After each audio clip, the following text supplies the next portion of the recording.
जुनैद भाई, जिस तरह से जैसे अभिजीत भाई ने आपका नाम लिया सुबह के, जब तक भाई हैं, हिंदू मुस्लिम भाईचारा यहाँ पे मौजूद है तो हम नहीं हटेंगे, इसको लेके क्या करना चाहिए? मानवता के लिए काम कर रहे हैं, सब हमारे भाई हैं, ये हमारे भाई हैं, सिख हैं, मुस्लिम हैं, वो हमारे देखो पंडित जी हैं, सब एक एक फ्रेम है, एक भारत है। वो हम छात्रों के हितों के लिए आए हैं, ये हमारे शर्मा जी हैं, देखो ये मेहनत कर रहे हैं, सब एक भारत है, कोई भेदभाव नहीं, सब हमारे भाई हैं और मानवता के लिए काम करना हमारा धर्म है। लगातार हम लोगों को खाना देते रहेंगे, पानी देते रहेंगे, क्योंकि ये देश के हित के लिए खड़े हैं और छात्रों के हित के लिए खड़े हैं। क्योंकि किसी भी देश की रीढ़ होती है वहाँ की शिक्षा व्यवस्था, अगर उसी को आप चौपट कर देंगे फिर देश कैसे आगे बढ़ेगा। आप जानते हैं कि जिनके घर में बच्चे पढ़ते हैं उनकी मम्मा कितना स्ट्रगल करते हैं, उनके पापा कितना स्ट्रगल करते हैं। मम्मा को दर्द होता है, बुखार होता है, वो अपने लिए उठेंगी लेकिन अपने बच्चे के लिए उठेंगी, क्योंकि वो अपने बच्चे के भविष्य में अपना भविष्य देखती हैं और 8-8, 10-10 घंटे वो मेहनत करते हैं। CBSE के पेपर हुआ, उसमें देखा आपने किस तरह धांधली हुई,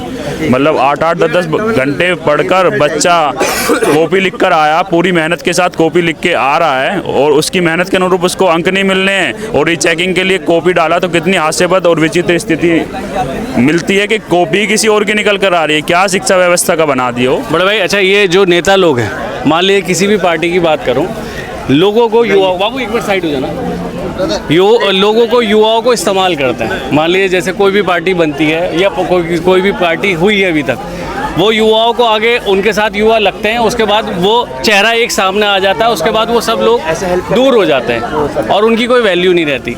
अगर ऐसा आगे चल के आप लोगों ने पार्टी बनाई और इलेक्शन में आए तो सबको वैल्यू मिलेगी जितने लोग यहाँ पे हैं। हम सब एक सामूहिक मांग के लिए यहाँ पर एकत्रित हुए हैं, ना हम कोई पॉलिटिकल उसके लिए जमा हुए हैं, ना किसी धार्मिक एंगल के लिए जमा हुए हैं।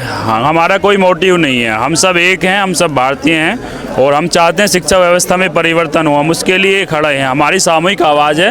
धर्मेंद्र प्रधान जी, आपसे नहीं हो पा रहा, प्लीज़ इस्तीफा दे दीजिए, लेकिन देश के भविष्य के साथ, छात्रों के हितों के साथ ये ऐसा मत कीजिए। नहीं हो पा रहा, छोड़ दीजिए, मत करो। लाखों लाख नीट के छात्रों के साथ जो हुआ, CBSE के छात्रों के साथ जो अन्याय हुआ और प्रतियोगी छात्र छात्राओं के साथ जो अन्याय हो रहा है वो हास्यास्पद है। लगातार पेपर्स लीक हो रहे हैं, 200 से अधिक आप पेपर लीक कर चुके हैं। आप इस देश की शिक्षा व्यवस्था को कहाँ लेकर जाइएगा? कब तक देश को हिंदू मुस्लिम के झूठे नैरेटिव में फंसाइएगा? कब तक जात पात के झूठे नैरेटिव में फंसाइएगा? और जो लोग हमसे नफरत करते हैं, कई टैग दे रहे हैं, हम उनसे फिर भी मोहब्बत करते हैं, क्योंकि इस देश की मिट्टी में मोहब्बत है, प्रेम है।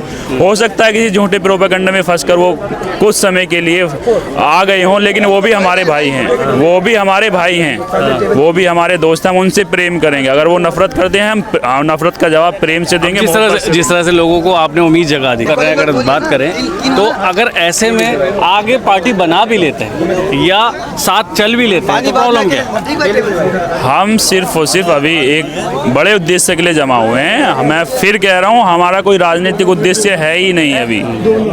हमारा सिर्फ एक ही संघर्ष है, एक ही आवाज़ है, छात्रों को न्याय दो, छात्रों को न्याय दो, छात्रों को न्याय दो। धर्मेंद्र प्रधान जी, इस्तीफा दो। देखिए, जिस तरह से चर्चा ये चल रही थी कि राजनीतिक पार्टी भी बना सकते हैं, ऐसा कोई जिक्र नहीं है। सीधा सीधा एक ही कहना है कि भाई अभी हम खड़े हैं और आगे भी ऐसे ही खड़े रहेंगे। आगे की ज़रूरत जब पड़ेगी वो जब बात करेंगे, फिलहाल तो हम सब एक हैं और एक ही रहेंगे।